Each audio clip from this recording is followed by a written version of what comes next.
Welcome, Clear Speak Academy channel. Story: The Promise of the Lantern. In the quiet village of Windmere, nestled between rolling green hills and whispering forests, there lived an old man named Elias. He was known to all as Lantern Elias because every night, without fail, he would light a lantern and hang it outside his small wooden cottage by the lake. No one truly knew why he did it. Some said he was waiting for someone. Others believed it was just a ritual of comfort. But Elias never explained. He would simply smile and say, "Promises are not meant to be broken." Elias had once been a sailor. Decades ago, he and his wife, Annabelle, had traveled the seas together. They met on the deck of a ship during a storm, two strangers clutching ropes and hope, and fell in love watching stars disappear into clouds.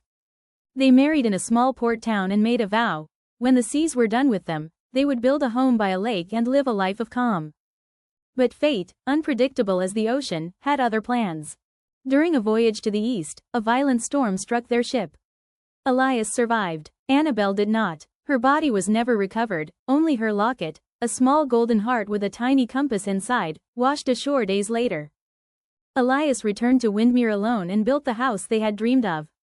And from that day on, he lit the lantern every night. "It's so she can find her way home," he told the curious children who visited him. The light guides lost souls.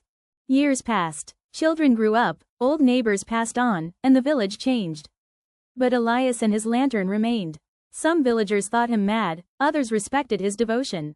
Tourists would sometimes come to hear his story, take photos of the glowing lantern by the water, and leave with their own theory. One winter evening, a young journalist named Clara arrived in Windmere. She had read about Elias in an old travel blog and came hoping to write a human interest story. She found him sitting by the lake, watching the lantern sway gently in the wind. "Mr. Elias?" she asked softly. He turned, his eyes kind but worn. "You must be from the city. You've got that hurried look in your eyes." Clara smiled. "I suppose I do. I'm here to understand your story, the lantern, the promise. May I ask why you've kept the light burning for so long?" Elias nodded slowly. "Because I gave her my word. When we were caught in that storm, and I knew it was the end, I promised her I'd always leave a light on. In case, by some miracle, she ever came back. But she passed," Clara said gently. "Maybe," Elias said. "Maybe not. The sea is full of secrets." They sat in silence for a while. The lake shimmered with moonlight, the lantern casting a golden reflection across the still water. Clara returned to the city and wrote her piece.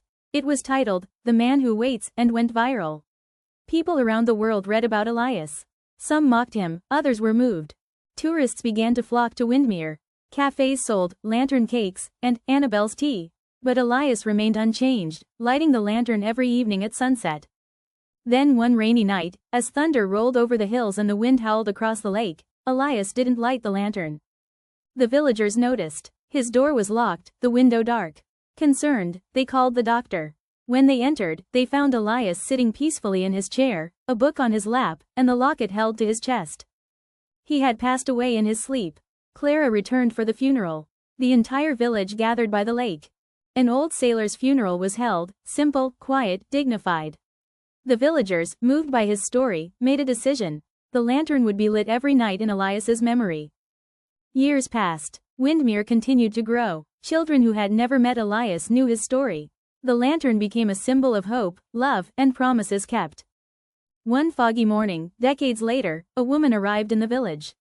She was in her 70s, wore a sailor's coat, and carried nothing but a satchel and a notebook. Her name was Annabelle. "I read the story," she said to the cafe owner. "About the man with the lantern. I think that man was my—" Shocked, the villagers listened as she explained. She had been adopted in Asia, left as a baby near the shore with a locket. She found it again in her 20s.